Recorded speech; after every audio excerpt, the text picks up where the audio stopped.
A watershed moment for the Middle East as Ayatollah Khamenei is confirmed dead in a joint US-Israeli operation against the Iranian regime. The Iranian people are celebrating out in the streets, cheering, and it is confirmed that dozens of officials in the very top levels of the Iranian regime were eliminated by Israeli strikes and American strikes. I'm going to show you the interview that I just had with Epoch Times Sweden about all of this, analyzing the consequences for Europe and for the United States, and where is this all going in the next few days and weeks to come. I'm Or Yissachar. Welcome back to Underscore.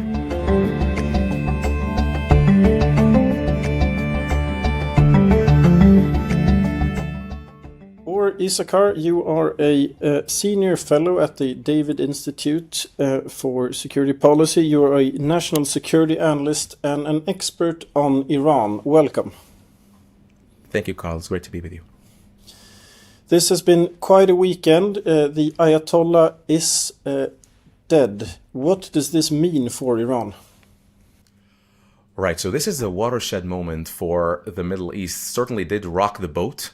Ayatollah Khamenei is confirmed dead by an Israeli airstrike. I have to say that the amazing intelligence that Israel possesses led to the elimination of dozens of extremely senior officials in the top levels of the Iranian leadership within the first few seconds of the operation in 3 different locations, including the heavily fortified compound of the Iranian leader. This is a joint Israeli-US operation with the goal of removing an imminent threat, as President Trump said. But we have to read between the lines and see that both Trump and Netanyahu call the Iranian people to take to the streets, saying, look, this is your last chance. And indeed, we saw multiple videos. We still cannot corroborate the authenticity of these videos, but we have a good reason to believe that they are real, of Iranians taking to the streets, chanting from the windows, dancing in the streets.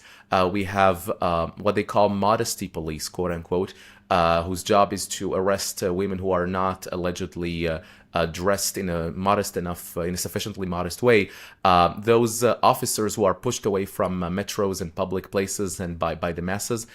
So we can definitely see that the Iranian people is rising to the occasion. I have to say, outnumbered and outgunned against the IRGC and the Basij. And so we'll have to see where the next few days are taking us. It's quote-unquote easier to bomb a nuclear site or a military strike or a military site. If you want to change a regime, that takes a whole different endeavor. And my impression is that at least the objective of significantly weakening the regime and its capabilities is being achieved right now. The intelligence that you speak about, how we saw in the Iraq War, it took the US quite some time to find Saddam Hussein. How does this intelligence work? Right, so obviously without going to the details, there are significant efforts by both the CIA and the Mossad and the highest levels of Israeli intelligence to get what they call operational intelligence, what the sort of target bank that serves the Air Force and other operatives while they are carrying out the mission. Obviously, if you're an F-35 pilot and you're heading to Iran, very little you can do with just ammunitions without precision intelligence. Take the Fordo strike, for example. They said that there were units there who were busy mapping the site and knowing exactly what type of bomb to drop exactly where in order to inflict the most damage. Obviously, it's useless to attack a site if you attack it with the wrong type of weapon, that you know the place, but not you don't strike the precise location. That's what happened, for example, to Israel in the Doha strike, where the Hamas leadership was convened, but not precisely in the same place that was attacked by Israel. But then right now, according to Israeli military reporters and people who speak with the military, what they claim is that in the first few seconds of the operation, there were 3 different high-level meetings in Iran, and they took the opportunity to strike all 3 of them at the same time, so that Pakpur, who is the commander of the IRGC, was eliminated, and other senior officials of the SPND, this is the high-level Iranian nuclear program, and of course the cherry on top, Ali Khamenei, who convened several of his top advisors, and all of them were eliminated together. That includes Ali Shamkhani, top advisor to the senior leader, who Israel tried to eliminate him in June and failed, and now he was eliminated together with the supreme leader. I have to say, it's quite an ambitious undertaking to take on senior leadership, a political senior leadership, above all, of a country. But I guess Israel felt, and the United States felt, that they have no choice but to do it. I think the entire world is very impressed by Mossad also from the pager operation. So this does not come as a surprise. However, since the 12-day war this summer, as I understand it, the top structure of the Iranian leadership has more redundancy than before. It's already set up who will replace who in case they get killed. So what does this mean for the running of the regime in Iran? Right. So all we know, of course, is from open source intel, but the Iranians already announced that the leader, first they announced that he will be giving a speech in the afternoon. Well, he proved to be incapable of giving that speech, obviously. And then they announced that there is going to be a council that is going to succeed him in the interim period. I'm assuming that they are obviously now assuming that there will be an interim period toward the continuation of the regime. That's their operational assumption. But it remains to be seen whether or not the regime will even survive. Right now, in the June war, many of the top leaders in the IRGC, including the very top leadership of the IRGC Air Force, as you said, were eliminated. They were, of course, succeeded by other commanders. But then we cannot only look at it as a operational military undertaking. This is a serious effort to take down a regime that for 47 years has been terrorizing the Iranian people above all and the region.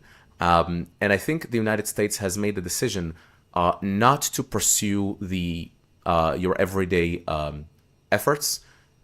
They have given chance to diplomacy for over 100 days. They have been negotiating quite intensively with Arakchi, the foreign minister, in Geneva, in Oman, in other places. And they ended up deciding that the Iranians' primary fundamental tactic is buying time.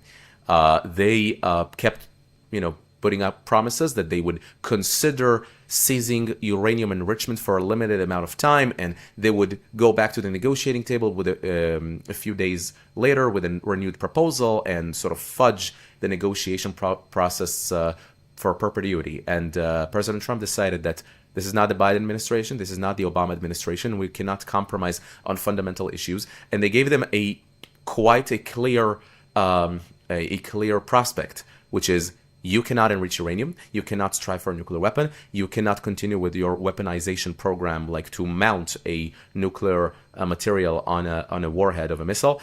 You cannot continue to develop your ballistic missiles that are already reaching the heartland of Europe. And if you cease to do all that, and of course stop targeting your own people, stop doing all that, then we can talk. And of course the Iranians, for them, there was a no-go from the very beginning. Massing of U.S. military forces in the Middle East is considerable. However, there are no ground forces, and there's very little public support in the U.S. for a ground invasion since the war in Iraq and since the Afghan war. So now the Ayatollah is eliminated. What does it take for Iran to overthrow its regime at this point? It's a great question because it's a far more complicated than targeting military sites, as we said. And so if you want to substitute a regime that has been ruling Iran for the past half century, it's a more complicated endeavor than eliminating a military target. And so it's a whole system of hundreds of thousands of people. IRGC, the Islamic Revolutionary Guard Corps, the Basij, the Iranian Army, Artesh, and of course the highest levels of the Majlis, the parliament, government, president, supreme leader, and honestly hundreds of people whose jobs are extremely vaguely described, like a senior advisor for so-and-so, deputy undersecretary for so-and-so. There are literally hundreds of people there that are whose job is to perpetuate this regime. And so there is a system in place, and in order to substitute it, you need to come up with a good plan. We have Reza Pahlavi. I'm sorry. He's the son of Reza Shah Pahlavi, the king of the former king of Iran. He's been living in Washington D.C. for the past 40 plus years, and he offered himself not as the next king, but as a transition agent, in his words. And so he would like, at least, well, let's see if he has enough popular support. He would like to come to Iran in order to lead the transition. He's talking about, a referendum on a constitution and so on. We are hundreds of steps away from that point. But it seems like the Iranian people are ready to take it on, because it's been decades of suffocating, really a regime that has been ruling its own people in such a cruel way. And I believe it's possible. It's just that it's far more complicated than carrying out a military strike. What kind of support can you see for the people on the ground in Iran? What kind of support could they sort of expect from the international community? Right, so I'll separate the US and Israel from the international community, and I'll get there. You mentioned public support in the US. Obviously, we're not talking about US boots on the ground or Israeli boots on the ground. The Iranian people will have to take it on themselves. And there is quite a shallow public conversation in the US right now led by prominent figures like Tucker Carlson, Kenneth Owens, and others who are presenting it as a zero-sum game, as if any military intervention necessarily is preceded by a 20-year endeavor of cost $3 trillion and thousands of dead American soldiers. And obviously that's not the case. The strikes in Yemen by the Obama administration, now the Venezuela operation to take out Maduro, this is not an eternal or a long-term forever war, quote unquote, as these people are saying. So obviously it's the president's job and administration's job to mediate this to the American people and to say that, you guys, like he said yesterday, my job is to defend the American homeland. These guys were after Americans for 47 years. They killed hundreds of American soldiers and civilians. They tried to assassinate me twice. So obviously we have an interest to moderate their sphere of influence and in turn get to China and Russia. We're going to get there, I'm sure, later on. And so the Iranian people will have to do this on their own. What the US and Israel can do is to provide assistance, to hit headquarters of the IRGC, to eliminate top regime figures. And from that point on, I believe the Iranian people need to chart their own future.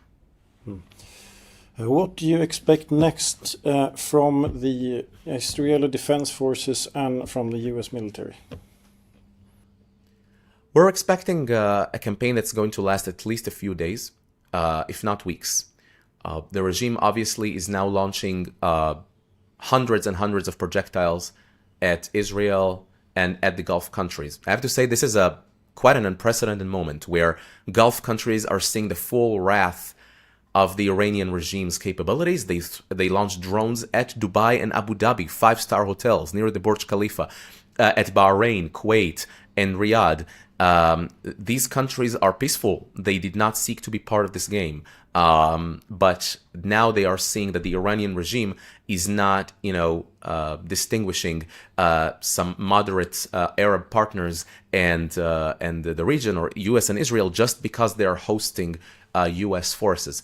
So they are targeting really hotels and civilian targets, not just American bases, which is absolutely a testament to the cruelty of this regime and further strengthens the impression that this regime's place is to pass from this world. And I have to say the US and Israel are carrying out a joint operation. It is possible, not sure, not certain, but it is possible that Arab countries will join, such as Saudi Arabia.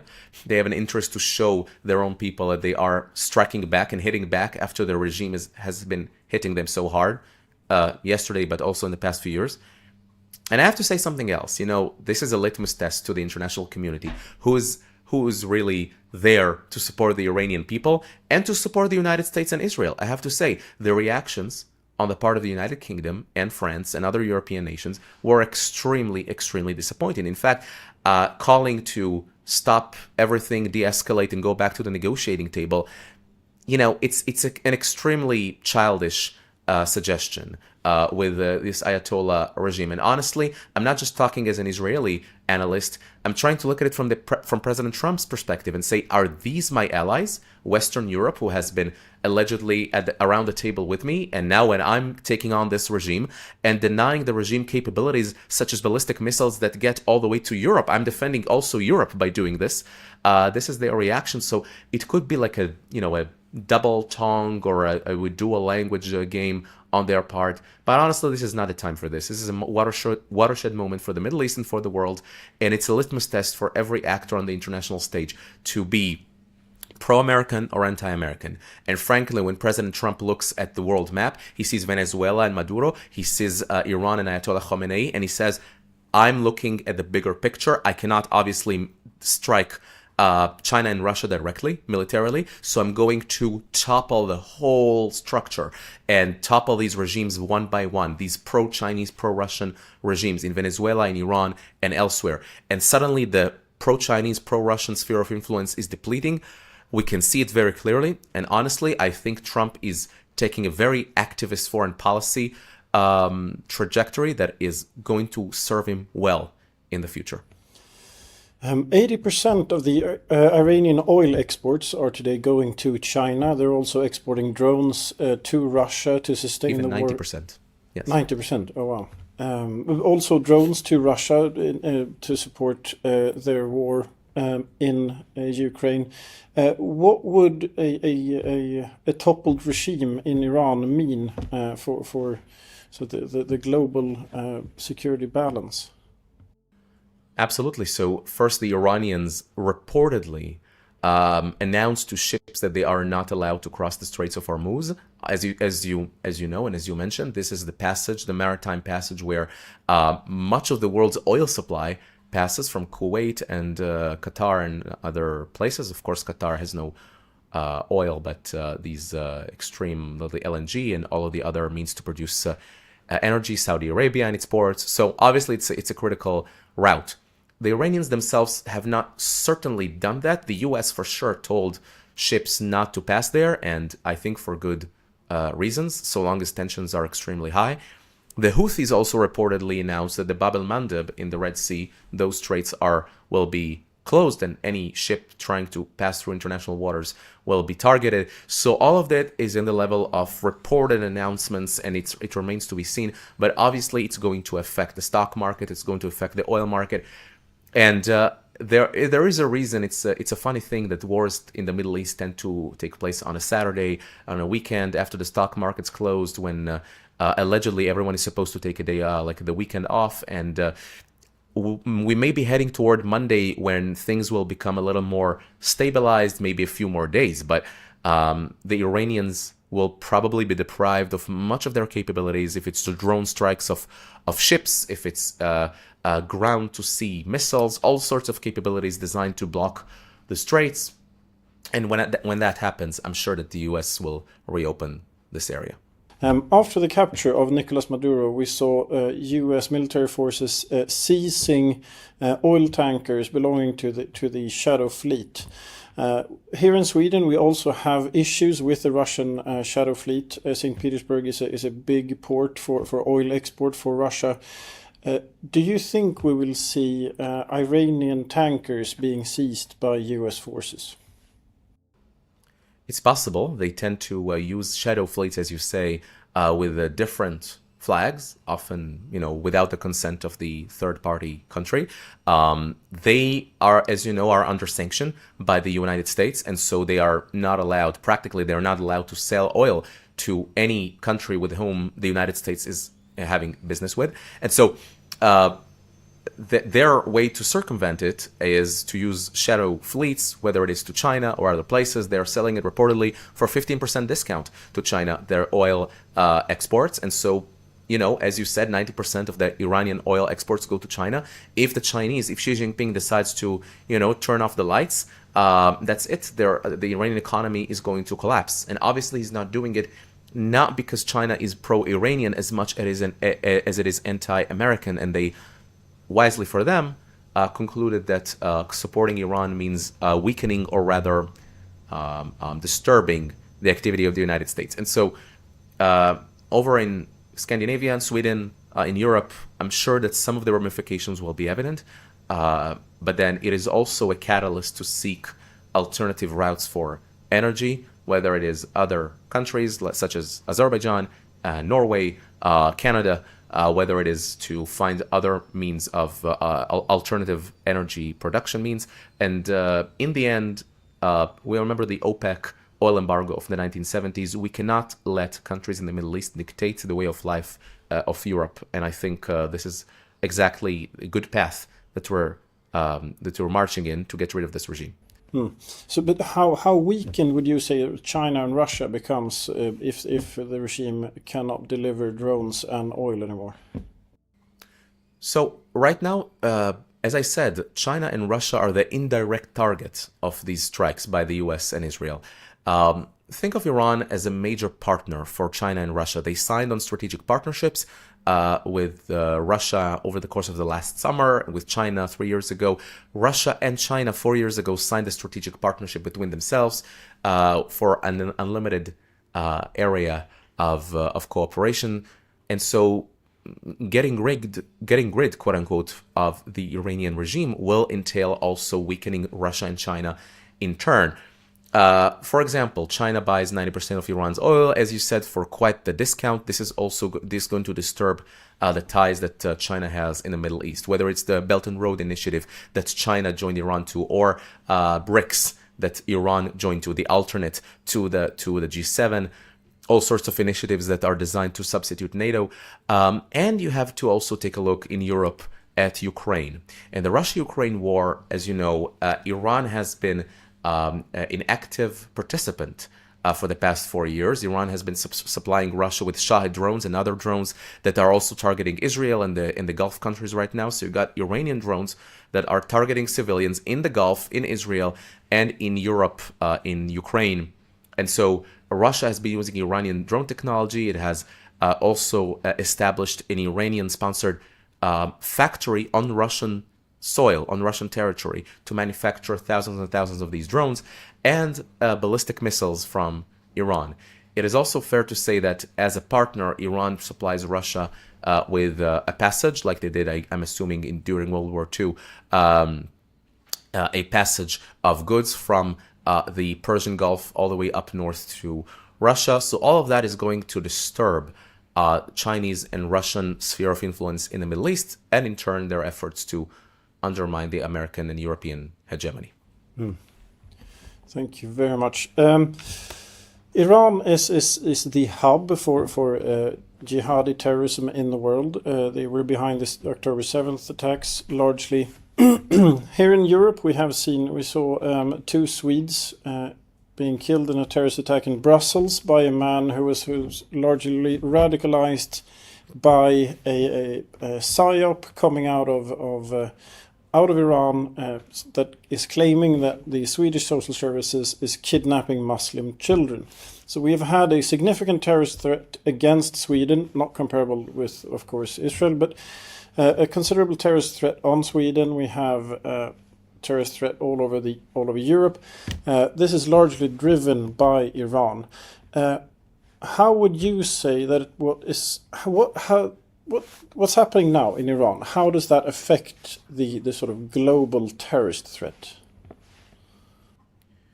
Absolutely. I think Europe will be much safer when the Iranian regime is gone. And as you said, the IRGC and under them the Quds Force, their mission statement was to drive terrorism around the world. They call it the export of the revolution, but their means to deliver it was propagating terrorism around the world, and much of it was also as well in Europe.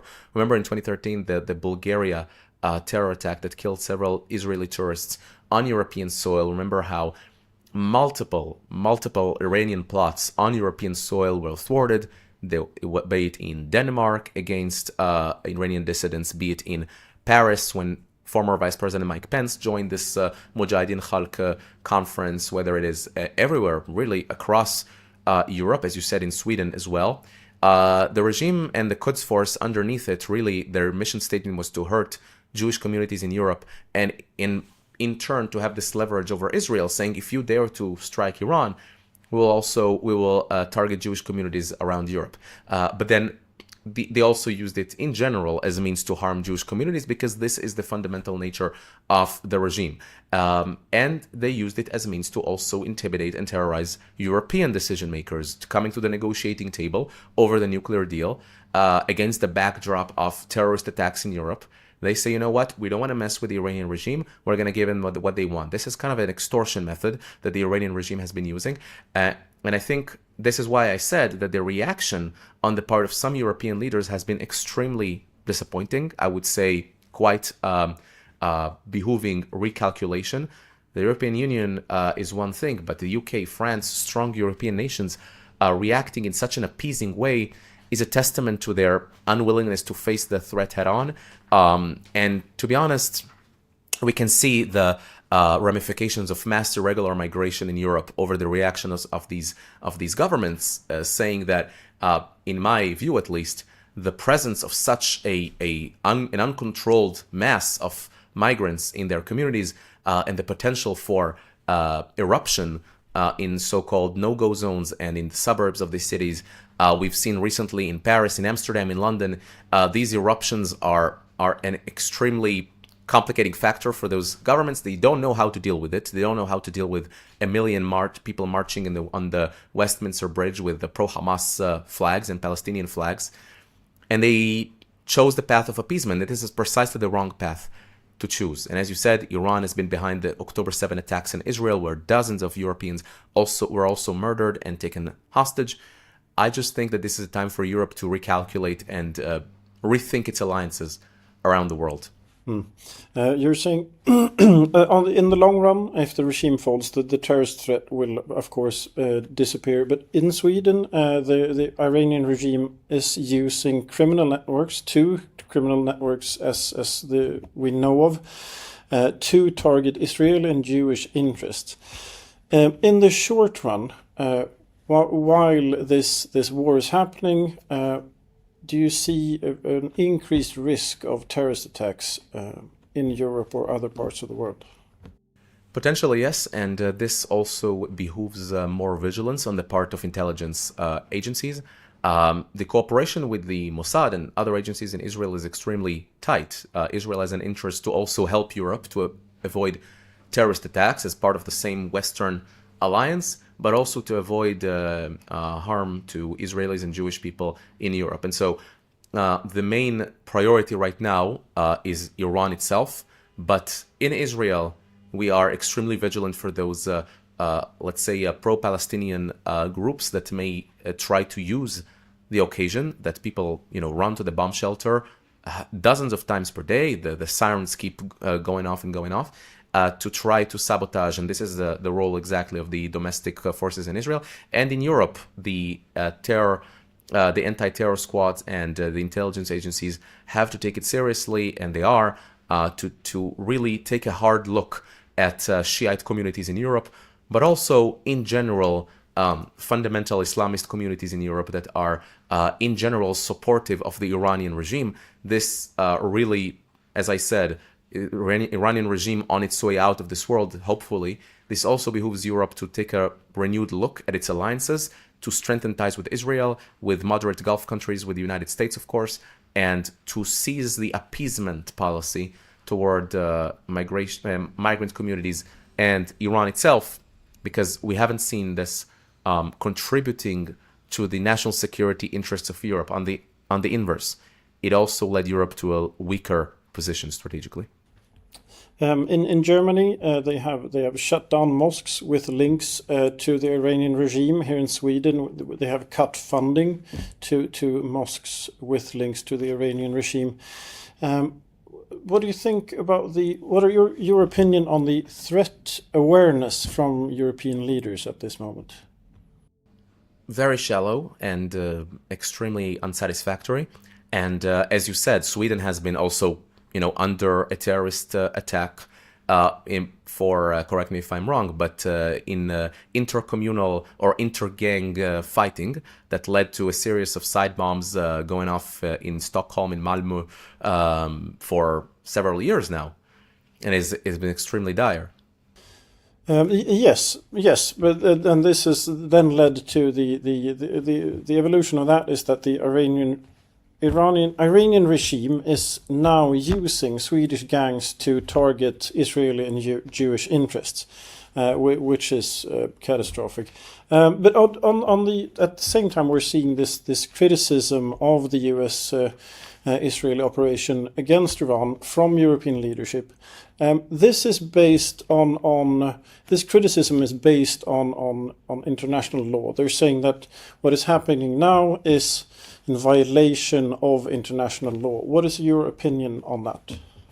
International law is such an overused term, as Marco Rubio said, hiding behind abstracts, while the other side completely flagrantly violates all of those so-called laws regularly. You cannot fight terrorists with your hands tied behind your back. There is some abstracts, the Hague Convention from over 130 years ago, and some, the Geneva Conventions, all sorts of documents that were phrased in between politicians decades and decades and even centuries ago that are no longer suitable for today's world, where you have rogue actors like Iran and Venezuela who are flagrantly violating those very norms on a regular basis. And I encourage people to go back and listen to Marco Rubio's speech. And so mostly people who use the overused term international law cannot go back and specify articles and specific treaties that ban the prevention of imminent threat. On the contrary, I personally believe that national law supersedes all of those abstract treaties. If you have an imminent threat to your country, whether it's Israel or the United States, you are indeed free to act in a preventive way toward this threat. I have to say that in Europe, the way that has political decisions have been made in the past few decades, especially after under more liberal governments, has been extremely disappointing, because they don't have to choose between human rights and the fight of terrorism. They don't have to choose between being progressive and liberal and recognizing evil forces around the world. And there's distinct good and evil in the world. The Iranian regime is fundamentally evil. Killing reportedly over 30,000 innocent protesters is fundamentally evil. And if you have partners like the United States, who is acting in a preventive fashion against this regime, this is not equal. This is not comparable. And I would encourage those European leaders who are comfortably sitting in their palaces in European capitals and they're trying to look the other way as millions and millions of migrants are inundating European capitals. I would strongly suggest that they recalculate their migration policy, that they arm up like Poland is doing, like Finland is doing, like many European nations are doing, that they boost their hard power investment, that they boost the defense investment, because we're living in a dangerous world.